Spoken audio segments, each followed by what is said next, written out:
Le podcast de la CPTS Paris 8. Bonjour à tous. Aujourd'hui, nous sommes le 28 mars et c'est la journée mondiale de lutte contre l'endométriose. Et je suis avec Charlotte Burgot. Charlotte, bonjour. Bonjour. Alors Charlotte, tu es diététicienne, nutritionniste. Oui, c'est ça. Alors pourquoi on va parler d'endométriose ? Alors, parce qu'il y a beaucoup de symptômes de l'endométriose qui peuvent être apaisés par l'alimentation. Donc, ça semble faire sens de parler d'alimentation dans ces cas-là. D'accord.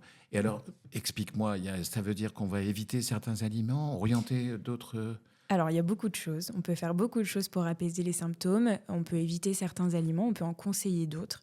Mais il y a une multitude de possibilités, de conseils. Alors, comment ça se passe ? En fait, une femme qui a de l'endométriose vient te consulter ou elles sont adressées par qui ?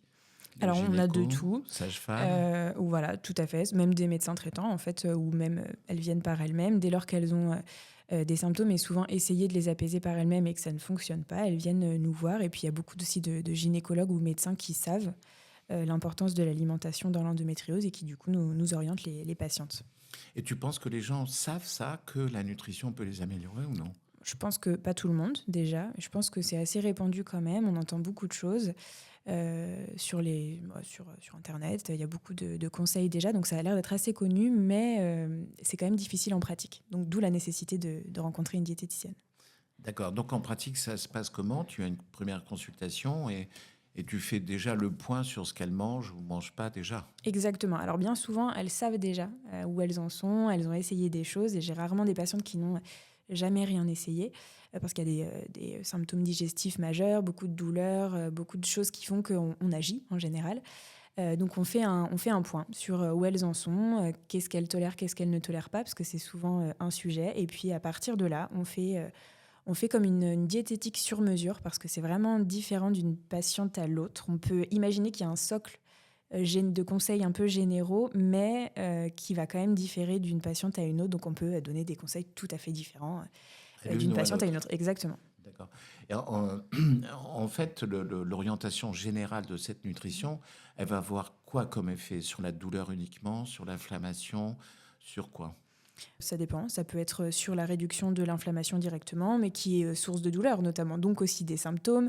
Elle peut réguler le transit, elle peut apaiser certaines douleurs ou les éviter, rendre le quotidien plus facile, réduire la fatigue. Étant donné qu'il y a un large choix malheureusement de symptômes, l'alimentation elle peut agir sur à peu près tout finalement. D'accord. Et un peu compliqué pour, en gros, il y a des schémas d'aliments à éviter ou à réduire et d'autres plutôt à conseiller, Oui. d'une manière générale, même si on doit l'adapter après à chacun ou non ? Voilà, il y a un socle quand même de conseils généraux, donc on va éviter tout ce qui peut être considéré inflammatoire, même si ça ne s'applique pas à tout le monde, encore une fois. Donc il y a des aliments qu'on va conseiller, donc les fruits et légumes par exemple, les céréales complètes, les protéines, ce genre de choses. Mais on va déconseiller tout ce qui va être pro-inflammatoire, donc la viande rouge, la charcuterie, la friture, les produits industriels, tout ce qui est transformé, les sucres raffinés, les céréales raffinées. Tout ça, ça va être déconseillé. D'accord. Et il y a une notion aussi de la répartition de l'alimentation sur la journée ou non ? Tout à fait. Le rythme est très important. Donc, par exemple, j'ai tendance à conseiller assez souvent de faire un petit déjeuner le matin et, si possible, protéiné. Ça peut souvent améliorer le reste de la journée. Réduire les fringales, par exemple, ou s'il y a beaucoup de fatigue après le déjeuner, par exemple, ou même dans la journée, mettre un petit déjeuner le matin, ça peut être très, très important. D'accord. Est-ce qu'il y a d'autres conseils ? Donc, en gros, on peut conseiller à toute femme qui présente une endométriose de consulter une diététicienne. Tout à fait. Alors, dès lors qu'il y a des symptômes, par exemple, même si effectivement, il y a toujours des choses à faire, on a toujours des conseils à faire. En prévention ? Oui, tout à fait. En prévention, on peut voir une diététicienne en prévention quand il y a de l'endométriose aussi, oui, tout à fait. Dès qu'elle est diagnostiquée, oui. Une consultation avec la diététicienne va durer combien de temps à peu près ? La première, elle peut durer une heure, par exemple, mais elle peut déborder. Il y a plein de choses à aborder. Et après, les suivis, ça dépend, mais c'est 30 minutes, 45 minutes, par exemple, un suivi. D'accord. Il y a d'autres conseils qui accompagnent la nutrition ? Dans l'endométriose ? Oui.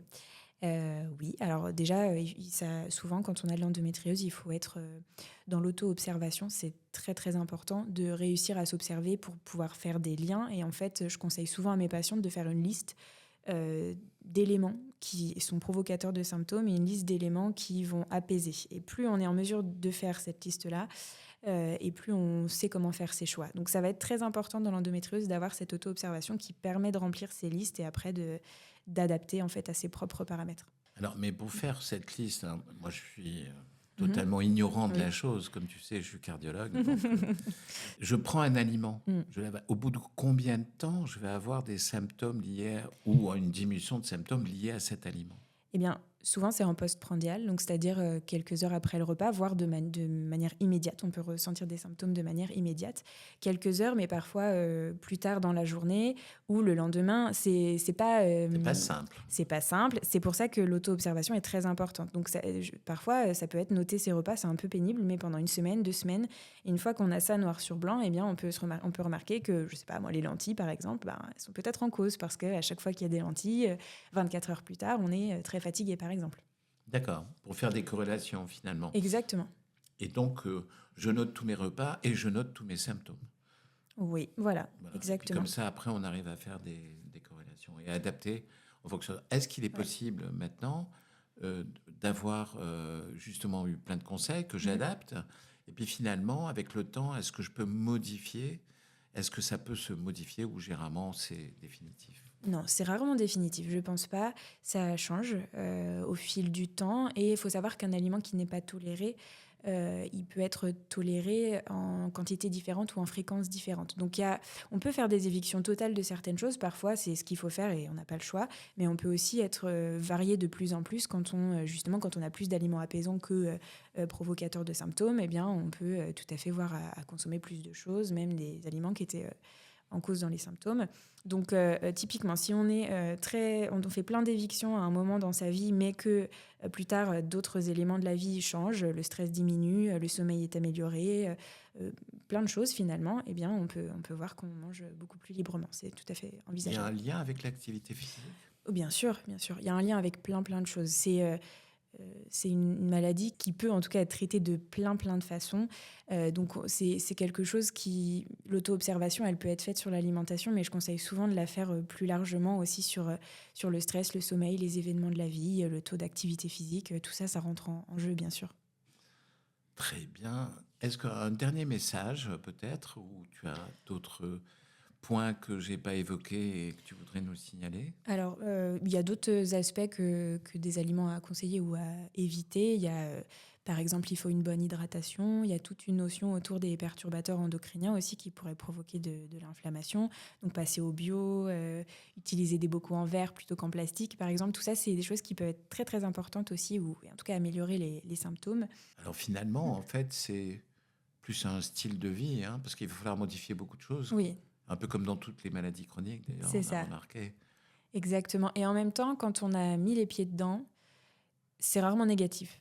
Même s'il faut un sacré temps d'adaptation, parfois il faut volontairement manger des choses qui, on sait, provoquent des douleurs, mais pour le confirmer, c'est histoire que plus tard, on se retrouve quand même plus confortable. Donc, je vois toujours ça comme quelque chose de positif. Soit on fait des hypothèses, on les confirme ou on les infirme, mais en tout cas, le résultat est positif.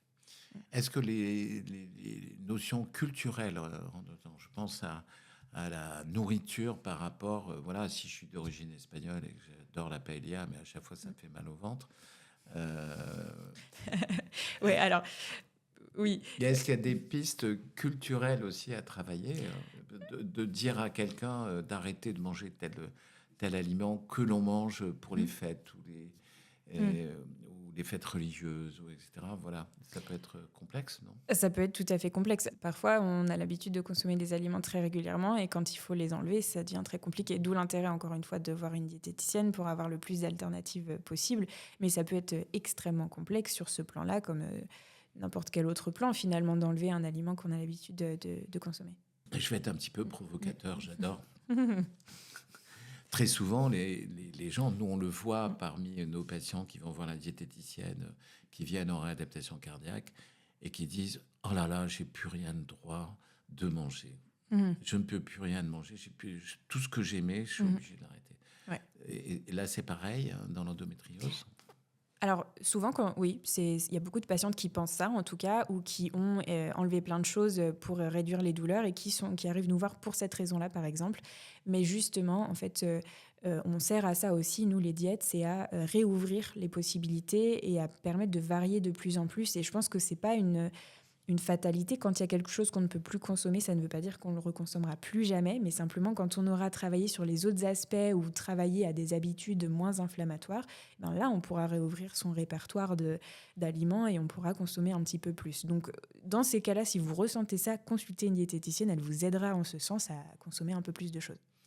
D'accord, donc en fait, rien n'est définitif. Non. Et je vois ça un peu comme un coach sportif qui suit son patient de haut niveau et qui va s'adapter en fonction des compétitions, en fonction des entraînements et de la vie tout court, quoi. Oui, tout à fait. Alors, attention, parfois, il y a des choses qu'on reconsommera que très difficilement ou qui provoquent des douleurs quoi qu'il arrive. Mais dans ces cas-là, on trouvera des alternatives qui se rapprochent le plus possible ou qui permettront d'avoir du plaisir alimentaire dans l'assiette, une facilité à pouvoir manger. Voilà.